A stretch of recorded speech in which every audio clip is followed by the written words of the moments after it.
Pump up the jam, y'all.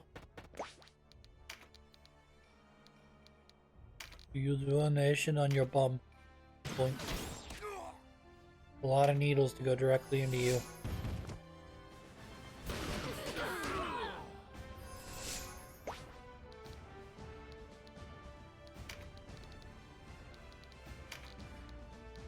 Ooh, 68% chance. 66 is also good too.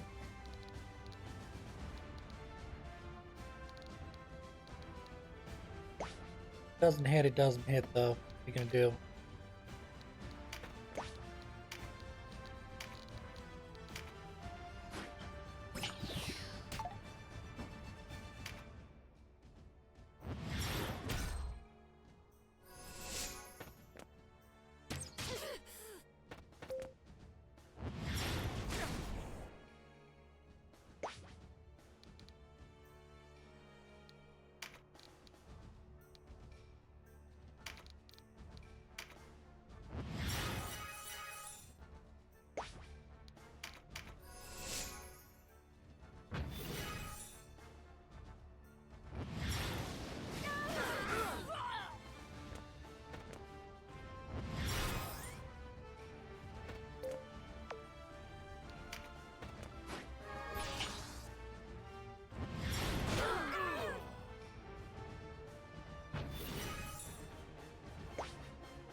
am Vassalia Oberith, daughter to the late King Dogalawa, and rightful heir to the throne.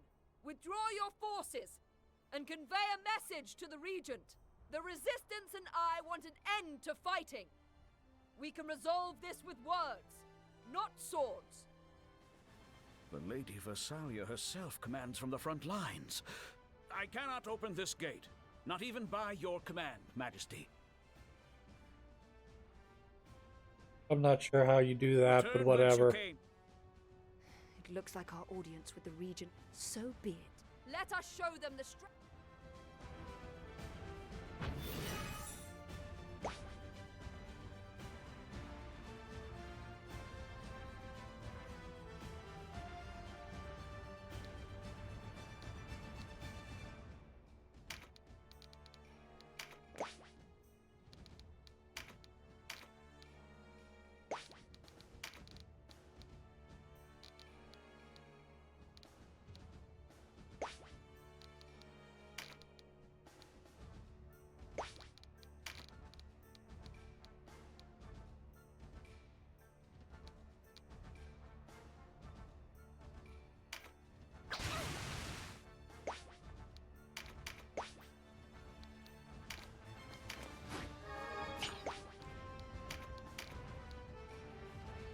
Like, if you were, seriously, if you were the guy and the freaking rightful ruler comes to your door, there's only two options. There's either you're not the rightful ruler, you're a pretender princess, or I will open the gates for you.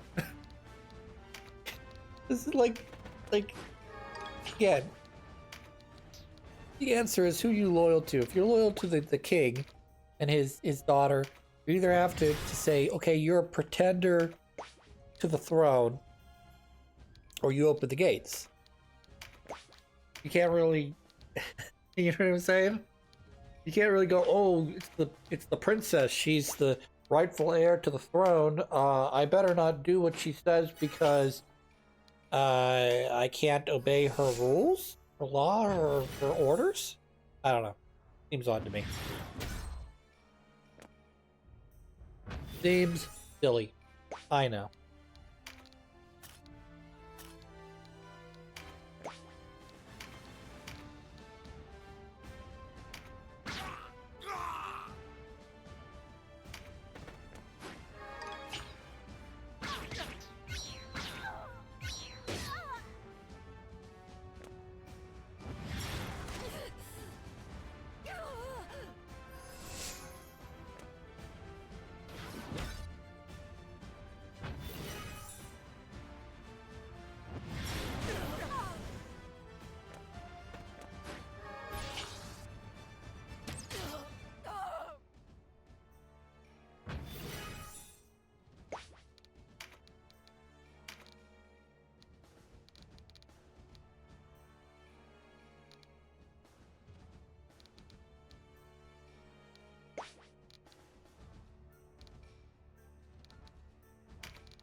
Here's a question.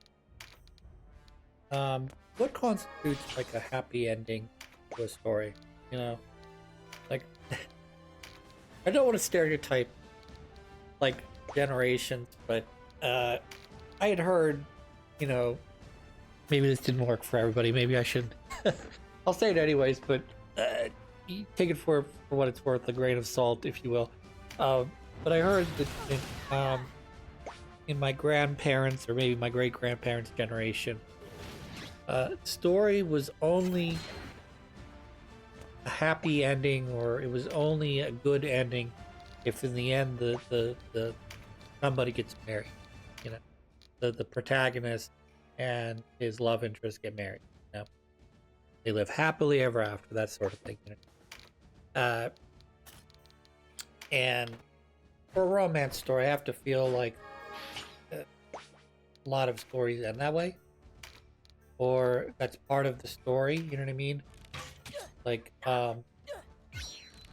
you know, the man and the woman, they get married at some point during the story, or, you know, at the end, you know, they're going to get married at the end, blah, blah, blah. Nowadays, like, they sort of like, well, you know, we finally said that we like each other. Okay, that's the happy ending to your romantic comedy. And we have a big kiss. It's like, ooh, happy ending. You know, it's like for my grandparents, again, quote unquote, take great assault what I'm saying. For my grandparents, I'd be like, okay, let's get to the point where they get married, you know, or they get together, you know. And it's like, or he proposes at least, you know, and like, I laugh because, like, you know, like I said, a lot of romantic comedies are like, you know, oh, I found my person, you know, and we're gonna be happy forever. It doesn't necessarily mean we get married. And like, not to do the slippery slope, you know, 1A plus B equals C, you know, or 1 plus 2. You get my, kind of get what I'm saying. But like in like 2 generations, it's just gonna be like, I said hi to the girl, happy ending. Okay, and then don't get me wrong, I understand in this, you know, today's day and age, it's not just man meets woman. Sometimes man meets man, woman meets woman, whatever.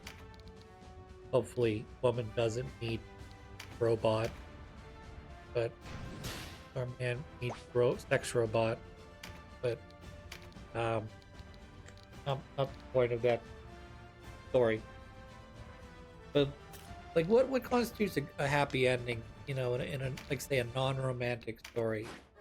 Typically, what happens, you know, if you're talking from the male point of view, a male written story, you get the storyline goes like this: I'm a dude, and I have some challenge I have to overcome.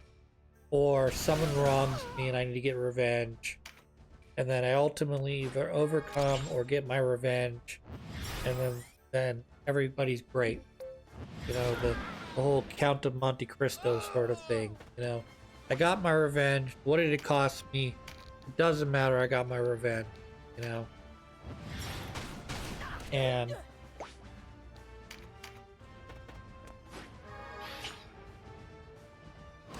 yeah, I would imagine for this storyline, the happy ending would be you bring peace to your land. You know what I mean? However long that may be. You bring for, let's say, for the sake of we're telling the story based on the characters I have right now, we're going to put Cashua on the throne, and she's going to unite the people of the island into one unified, homogenous group. That would be, I imagine, the ideal good end to this story, you know what I mean? And that you have, in some way, shape, or form, displaced the Dark Knights from your land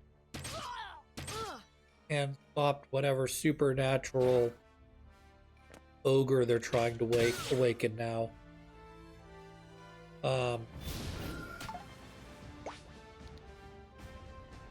would be your happy ending. Now, your sad ending would be like, your sister dies, you take over the resistance, but in the end, ultimately, you're not able to bring any sort of peace to this world, this continent. Instead, you just further what's the word? You further cement the divisions between the different peoples, the Wallisters, the Bakram, and the Golgostani. And ultimately, you just replace the Duke, but you're no better than the Duke or the or any of the other people, you know, that have come before you. You're just another power-hungry person who ultimately causes another rebellion to occur, and in the end, you're basically back to where you started. The only difference is the names are different. But everybody, you know, you die, Dukes are all dead. You know, it's the same story, different. Just who's in charge, who's not. So I suppose there could be an even worse ending where, like, you get possessed by a demon, and that demon's just waiting long enough for you to secure the power so it can kill you and take over. That would be kind of a worse ending. You know, your body gets possessed, become like you lose everything. You lose your will, you lose your soul, you lose everything. And then ultimately you're not only not unifying the continent, but you're putting it under the thumb of a foreign power, or in this case, an otherworldly power that can't be easily usurped.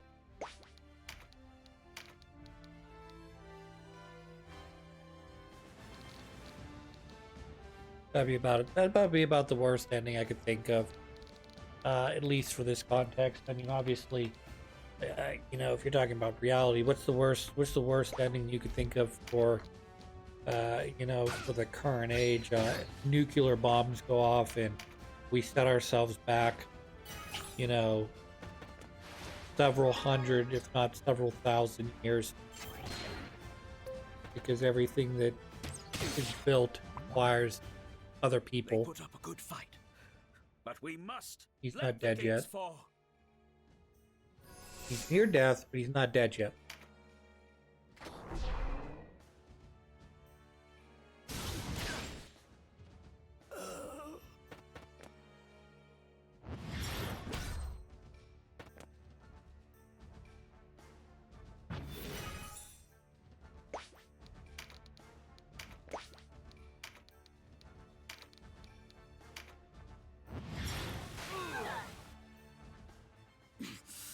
Sir Latimer,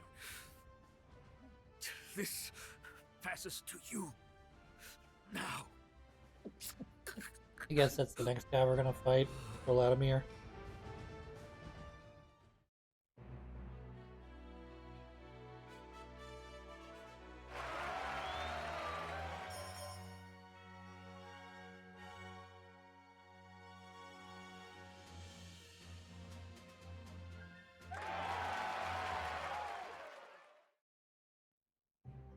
Cutscene.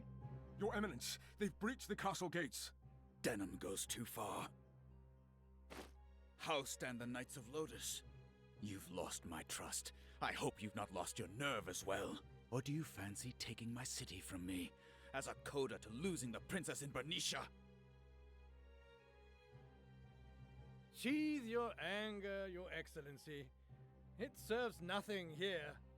The buttery voice of one Lancelot, Tartaros. I thought you in hiding, Lord Tartaros. So little have I seen of you.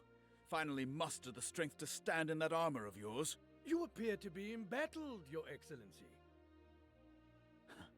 A jest, yes? We are two rabbits in the same pot. Is it the largely uncontested loss of Fidak and Barnicia that weighs upon your shoulders, or shame at your own inadequacy? Perhaps you should ride out and face our foes if you do not wish to become even more of a laughing stock. I did not come to talk strategy. I'm come to bid you farewell. You would abandon us, your allies, now? Your excellency should learn to govern his tongue. Had you but followed our instructions, none of this would have come to pass. I include the matter of the princess when I say this. All you needed to do was abandon that Altanaha puppet of yours and offer up the throne. It's what the people wanted. Your counsel is not welcome here, knight. Do you not see? You are defeated, Your Excellency. Huh. Oh? Truly? It is you who have lost, sir. Barbus! Betrayal. Madness has come over you. Your time has passed, brother.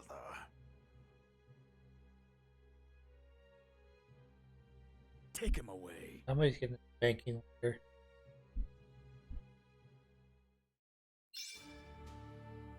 Anyways, we'll move on to the Heim Courtyard. I presume all paths lead to. We're going to go into battle now, man.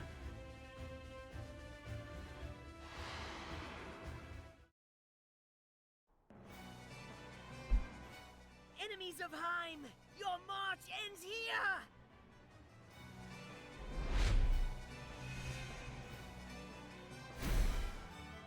I don't think this is gonna be all that difficult. I'll take care of the guys on the high rampart to our left, just like we did previously.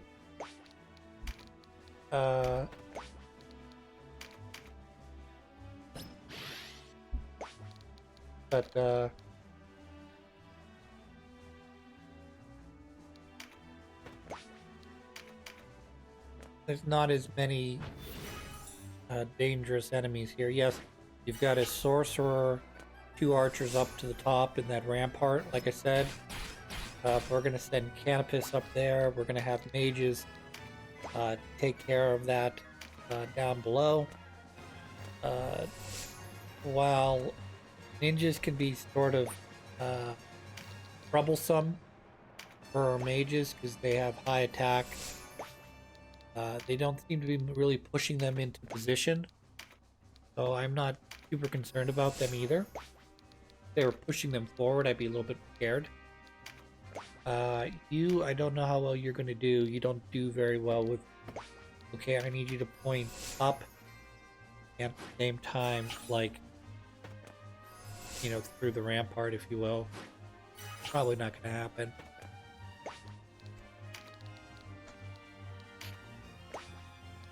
Yep, just going to put you in position here. Right, the archers haven't taken pot shots at me yet. And then we'll try to use our healers. There's 2... How many healers do I have? Lord, I've got a knight. I've got a healer. Did I leave her out? I'm trying to look. Oh yeah, she's here. Never mind. I'm sorry. She's here. So I've got Kashua, got Olivia, and then I've got a knight who also has some minor healing ability as well.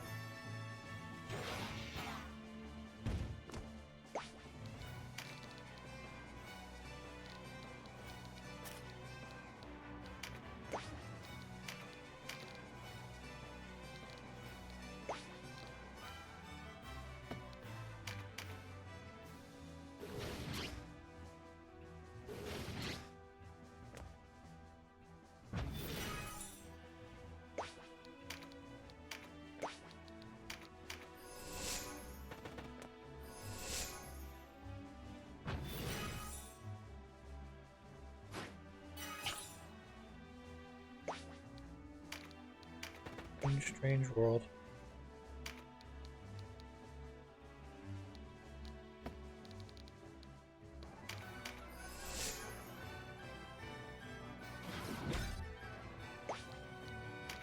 I find well, we'll save that for another time. What's this spot for another time? What do we gotta do?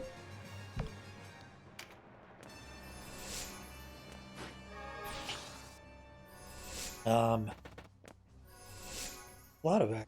Oh, I didn't realize how many ninjas were on the board. You got 2 Valkyries, like 4 ninjas, plus a golem or 2, and of course you have a knight. You ever notice they never really put the soldiers? Like, whenever you have, I get in terms of the way the game's set up, you'll have ninjas that'll sometimes be leaders of groups that'll have knights in them. And you'll have knights, and you'll have Valkyries, and you'll have dark, Terra Knights, or mages, or sages. But very rarely will you see a, if you're not counting, what's her face?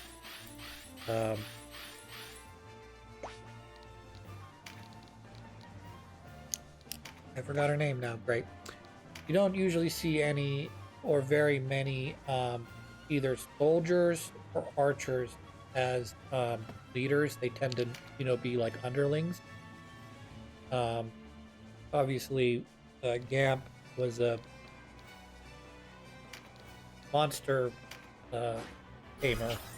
He was a boss we fought multiple times, but that's another sort of odd one you don't generally see too much of. Because in order to do that, you generally have to have beasts on the field, and they, for some reason, like to make those people like underling, if you will. Obviously, there's a class, at least so far, I've been able to recruit, which is the rogue class. They look like thieves from different other tactical games, but I haven't been able to recruit any of them. They're not recruitable as humans, even though they are human. And I've got a couple of monsters, whether they be dragon or maybe octopus leaders. There might be an octopus leader. I don't remember. But I mean, there's a lot of characters that tend to be underling in this game, but for some reason, you have to be sort of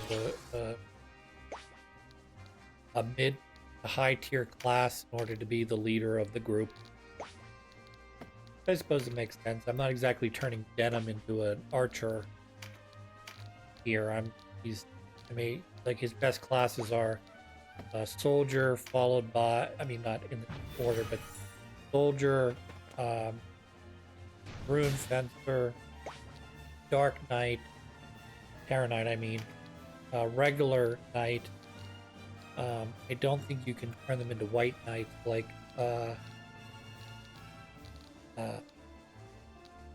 Lancelot, or he's a paladin, but you know what I mean. I don't think those classes are available to Denim. But he does get the Lord class, which is like every class put together, but only if he touches that class. So if you want him to learn magic, all you gotta do is have him briefly become a mage or sage, preferably a sage. And if you want him to learn, what's that called? Phalang? Might be Phalang. I don't know. The one where the knights take very little damage, but they pop randomly. Yeah, give that to Denim. But let him be either use a two-handed, double hand a single sword, or have him double hand, a two-handed sword. Just watch him just wreck shit.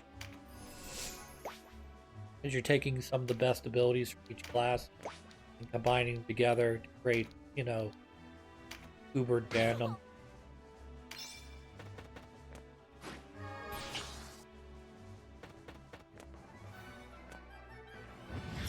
Boom. Stop throwing fireballs at me.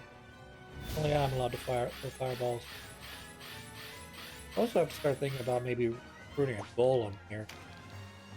They're kind of at that point where they're like getting on my nerves. Like they're too good to ignore.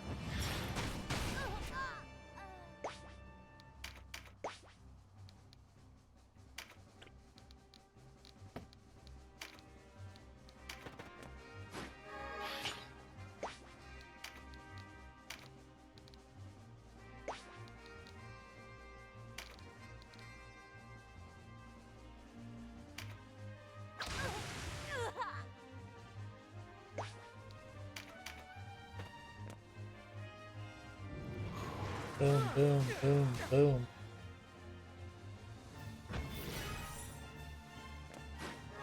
Kind of glad those type of attacks aren't like super powerful when the enemy uses them, but when you use them, they're super weak.